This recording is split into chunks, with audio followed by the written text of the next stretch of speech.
at home with Miss Joan, and we're here at the church where Preacher and I got married 50 years ago, and we're going to recreate our 1973 wedding the best we can.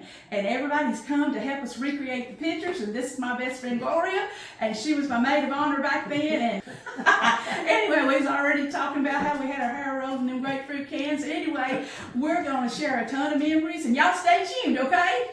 Hey y'all, look at this. This is my 50-year-old wedding dress. Well, of course my dream would be for me to get in this dress, but I'm afraid that's highly impossible. But I have had a few ideas I was going to share with you, and then I'll make this little video and let you know how it turns out in the end. I want to change this into a dress that I can wear to the 50th anniversary party. So well, here's what I'm thinking. Of course, this is my veil. I think I can still get my head in it. But I was looking at how it was made, and see there, I just unstitched it from right here. I believe that I can cut this part off and place it on top of a different dress, or I want to remake this, in other words, so that I can wear it when we renew our vows at the altar. And then I was looking at this lace trim, this right here. See how it drapes down? Well, what I'm thinking about doing is taking it off here at the waist and remaking it, of course, letting it out a tad, to where that it can go around me and I can actually wear parts of my dress on the 50th anniversary. So anyway, I thought, well, I'm going to document this before I rip the thing all to pieces, because I saved it in a beautiful case all these years. And here I am getting out, and I don't know why. I may be crazy, but I'm thinking about taking the thing apart. I just wanted a good documentation of what it did look like before Miss Joan turns it into Lord knows what. I've got this dress here. Don't look good. Now I'm going to start the process of trying to put things on it that are parts of my original dress. Well, we'll see. You can see, but ours top half. And I just took all the threads out of the bottom. And my idea is, I got me a stretchy white belt, okay? And my idea is, instead of hooking this in the front, I'm gonna hook it in the back, okay? I'm gonna put this around me. And then I'm gonna pin this skirt that I took off of my original wedding dress on this stretchy belt. So then I can wear it on my 50th anniversary. So I'm going to start right here in the middle, where it makes that ruffledy part in the middle. And I'm going to pin it right here, all the way around. That's my vision. I'll let y'all know. I'll get it pinned. How's that? So the day that I get ready, I'll just have it all pinned to this, I hope. I'll reach back here and I'll clamp it on. And I'm going to look so good. I can't wait to show y'all. But right now, I got some pinning and sewing to do. This is the nerve-wracking part, because once I cut this bodice part, I think there's no turning back.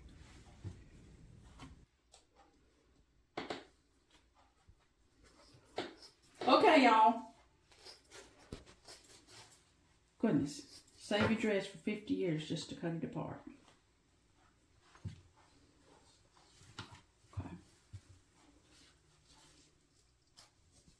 Right now, I can always take off more, but I can't put it back. How's that? We're over here working today at the fellowship hall, and we're working on our celebration, 50th anniversary celebration for this Saturday night. And today's the day that we're kind of putting the fellowship hall together. It's going to look real pretty when we get through. The preacher's here over here. Oh, that's him over there sweeping for me. And I've told y'all before, I couldn't make it without my sister-in-law, Wade, Carol, and Jordan's running the camera. So there's 4 of us in here working, putting this together. And we'll show you what it looks like when we get through. It's gonna be so pretty. Right now, these curtains have to be cut off to go over that sink. So we're just sitting here getting them ready to hang. I looked online and I found dresses, the color that my matron of honor wore back then. And then I just found some flowers at Hobby Lobby and just wrapped it in green ribbon. And then back then in the 70s, I'll show you. I made these. They had on little net. Is that looking right? I'm sure it don't look good. It's a red headband, but they wore little pieces like this. And so I made these for Gloria to wear. And then my friend Brenda that passed away, I also had her one made. It was in her color, which was yellow. We've got that on display out in the fellowship hall because she'd already tried it on and Gloria tried hers on. And we just had a big day of all of us trying on our outfits we were going to wear tonight. But sadly, she passed away and won't be here, won't get to be here. We know where she's at. Look at her, she lost. Y'all both look so good. Well, I think Brenda would be happy. Carol would be happy. Yeah, Carol's. Now, am I right with this collar? We got to be excited about that. Look at us. We're going to be the cats. Oh, 50 years ago, the girls in the church would give you a white Bible ceremony. And I don't know if you can see it, but there's a Bible up under here. And they gave you a white Bible, and you were supposed to carry it down the aisle when you got married. So this is mine, and we tried to remake it. My sister-in-law, she's just wonderful at doing stuff like this. And what we did was, if you can look up close, the colors back then, but all those girls have passed away, was I had 2 girls that wore pink. I had 2 girls that wore yellow. I had my little flower girl wore lavender, Ricky's sister. And then the green represents my matron of honor, Gloria, which she will get to be here. Anyways, and so this bouquet means a lot to me because it represents, I had 6 girls in my wedding and 6 guys, but I only have 1 girl that's living. But my bouquet, as I go down the aisle, I'm going to be remembering. I'm sentimental, y'all. I am real sentimental, but I'm going to be remembering all of them. All these things were just homemade. I tried to make the ribbons like we had 50 years ago. I've got ready here all the corsages for the ladies and matching ties for the guys, and their boutonniere ready, and everything was what we call a DIY project where you make them homemade, but I think they turned out beautiful. And then we got the candelabra set up. We're going to say our vows that Saturday night. Like I said, I'm still hoping that preacher's going to take me back, because I can be a handful. We're going to have a wonderful slideshow and beautiful song playing that called Through the Years by Kenny Rogers, and because it just talks about all the years that good things, bad things, and all that, and how you're still blessed after all these years, and we are. Now I'm going to go on to the fellowship hall and show you what we've got set up in there. I'm excited to show you the fellowship hall now, where we're going to have the dinner, what I call supper. Y'all come on in. I want y'all to see it all glowy. We'll cut the lights on in just a second, but this is how it's going to look. So pretty. This is going to be our cake table. I actually made the cakes. We don't have them here today. They'll be here and brought them tomorrow. This is just a little walkthrough I'm doing since we got through decorating. But chocolate cream and red velvet, and let's see, Italian cream and strawberry. It was 4 cakes. And then I didn't know how sturdy this was for serving the cake, so we're going to move them to a cake stand, and then we're going to serve fruit and chocolate and chopped nuts here, and leave my pretty little 50-year-old bride and groom that was on top of the cake. This little picture right here means a lot to me, because we have been to this church, I think I may have said that, every 10 years since we've been married. We've come back to the altar, had a little private ceremony, just me and preacher, and 10, 20, 30, 40, and then, of course, that's the night we got married. And then down here's one of our 50th. Most of these projects you're going to see have been DIY. We've been doing it ourselves, and it's been a lot of fun. My sister-in-law, Jordan, my friend Ruby, so many, they've all helped me, and I really appreciate it. I'm trying to talk real soft right here, but this girl right here has worked her head off for me and her daddy. He's up there right now. Attention to detail. Oh, me. I just thought I'd get a little snippet. And if we make a video, I'm going to beg her to put it in there, because she's just done everything. All of the pictures, the graphics, she knows how to do all that stuff, plus decorating. So thankful. Yep. These 2 right here, getting the wrinkles out of everything. Ironing and a steaming. That's a friend right there. Got a little setup here. These pictures in the corner. Preacher and I when we were young and toddlers, and then that's our senior high school portraits and our wedding. And I had to put one just the family in here. Y'all see my blonde hair. And these right here are little favors. We've got a story that we're going to tell at the reception. We didn't have much money to date with. Use on the date. Well, getting a hamburger was a big treat. You didn't eat out a full plate nowhere. It says ingredients for a 1970s groovy date night, Ricky and Joan style.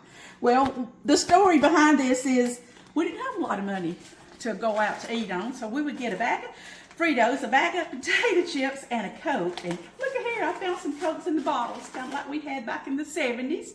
And we would take these, we would mix them into the same bag and eat them together. And that was just the best thing that we'd ever had to eat, seemed like back then. So that's going to be our favorite. We're going to tell everybody we're going to give them ingredients for a 1970s date night. Oh yeah, and I had saved all these years. We gave these out at our wedding. The little love is out of 1 Corinthians 13. And so I had enough of them to put all those in the little goodie bags. But anyway, that means so much to me because my mama had them made for me for our wedding that 50 years ago. Okay, I've showed you the favors and our pictures and the table where the desserts is going to be. And here is, look at here how pretty. I'm so tickled. What started, when I started planning this, I am so sentimental. Oh, mercy. Let me hold up one of these plates. This is the china that my mama gave me, my mama's mama, for my shower. What happened was she shopped at the Jitney Jungle. That was the name of the little store in Piedmont. And she would get one of these every week when she got groceries. And she saved me up like a place setting of about 12. And then all the salad plates and the coffee cups and the saucers. I mean, I just had all kinds. And a lot of people don't like china no more, but I'm so sentimental, I kept mine. And here's one of the serving bowls. I don't know, can you see the pattern? That we put an arrangement in. I forgot to turn this on for y'all too. Anyway, we're going to be real glowy in here. Also, all the little flower arrangements, I'll just scoot right over. Mine and Preacher's arrangements just a little bit bigger.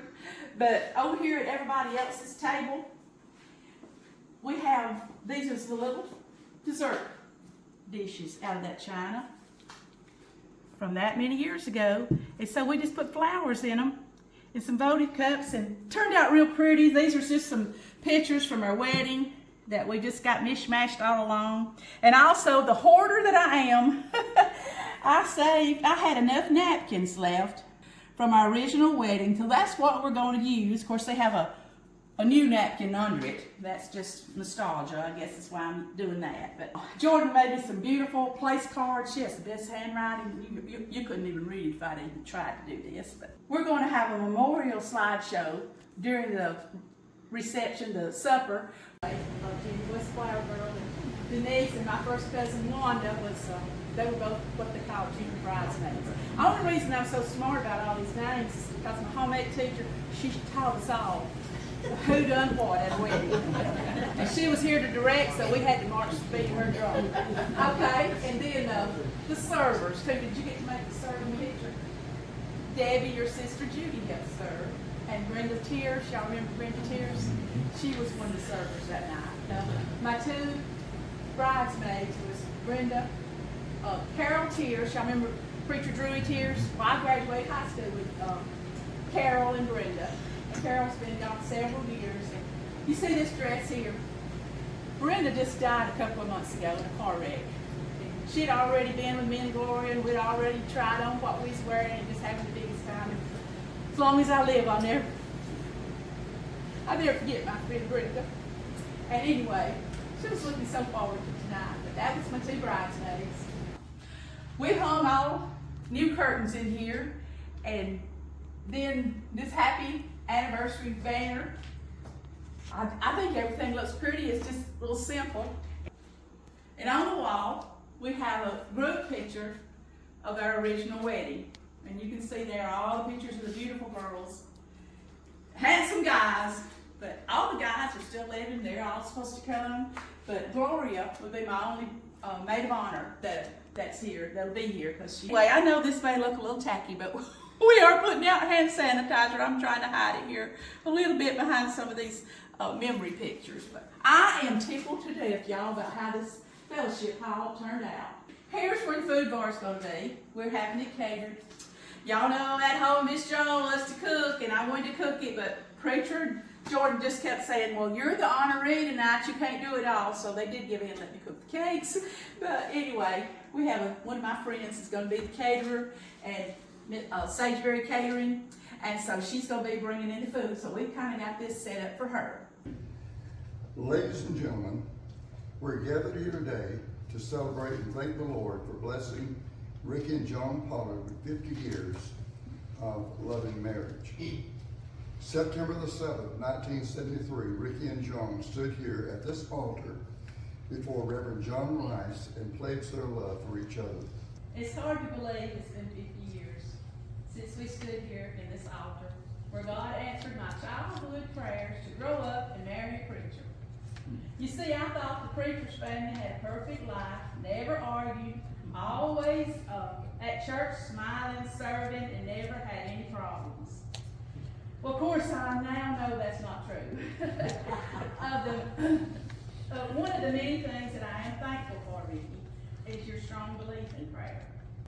I'm thankful for your dedication to preach, to teach, and to study God's Word. I watch you every day get up at 5 o'clock in the morning. First place after you get your coffee, you head to your study, and I know that you're praying, you're studying, you're reading your Bible. And on a lighter note, he's made the coffee every day for 50 years. And he brings me a cup, so I might sound a little petted. And no telling how many dishes that you washed, right? He always says that I dirty up all my dishes and the neighbor's dishes. I love you, bud, you know I do. Well, you have faithfully kept all of our wedding vows, the better or worse sickness and health. And you even carried it to our in-laws. I remember when Mother had her bad stroke and needed 24-hour care. You didn't hesitate to take her into our home and help take care of her. And that spoke volumes to me, to the kind of man that you are.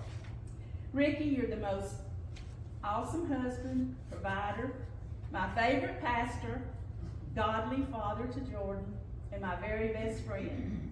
And I'm scared to death you're not going to take me back tonight. I promise to do better. Okay, Ricky, it's your turn. No. 50 years, wow. Trying to sum up all that time, it's kind of like putting the ocean in a 32-ounce bottle. My words are inadequate to tell you really how much I love you and to treasure you as my wife. Looking back, I still see that beautiful teenage girl with the long, beautiful hair out on the court doing cheers, and I fell in love with that young lady, and that love has grown tremendously over the years. You've always been at my side. You've been in our family, our ministry, and now in our retirement together. You've been my prayer partner during good times, and through those rough days that all ministers experience. You've been a wonderful example of love and faithfulness to Jordan, and together we've raised a beautiful young lady that loves the Lord and serves Him every day, and for whom we're very thankful. I'm truly a blessed husband and father of the two most godly women I know anywhere in this world. And I thank the Lord today for the gift of marriage. I look forward to another 50 years if you'll behave. Well. Man. Can I kiss her now? I guess.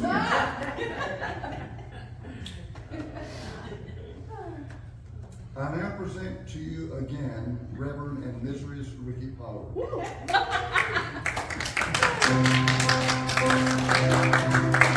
was $51.30, and we bought 108 things. Charlene laughed because I still had these napkins from way back then, but I still got the grocery bill too that we got at the IGA and Piedmont. But we got all this right here for $51 back in 1973. And when we got married, Ricky said, now Joan, you're gonna tithe. I said, what? I just make $50 a week. $50 a week, and 10% of that is $5. I said, Ricky, my goodness, I won't have but $45 left to, get my gas to go back and forth to Arrow Shirt Company in Cedartown, and run around. But anyway, he set that standard for our home, and I meant to say that in our vows that he's kept it up all these years. But I wasn't a believer in it to start with. But he turned me into believing and giving. Gas went up to what? 50 cents. 50 cents, and we got rid of it and got a Vega. Y'all remember the Vega? We hated that car from day one, and you done got rid of it. But I've never. Okay, Ricky. I think. As she said, they got one of each. Each one of them got one of Ricky's and one of Joan's. And so when I ask these questions, let's see how honest they're going to be. Okay, who started the relationship, or made the first move today? I'm the one that got Donnie Sam to talk you into it. Oh, okay. We're not going to do too good. Okay. Who initiated the first kiss? All right. I know. I'll tell y'all what that was. It was one of them codes that I just told you about. And Donnie and Susie, they took us somewhere, and we did stop the car. We won't call it parking. We stopped the car. And I was holding the Coke, wasn't it? He turned my head around, and I stuck the Coke in his face. And he threw the Coke out the window to give me my first kiss. We wasted the Coke. Who said, I love you first?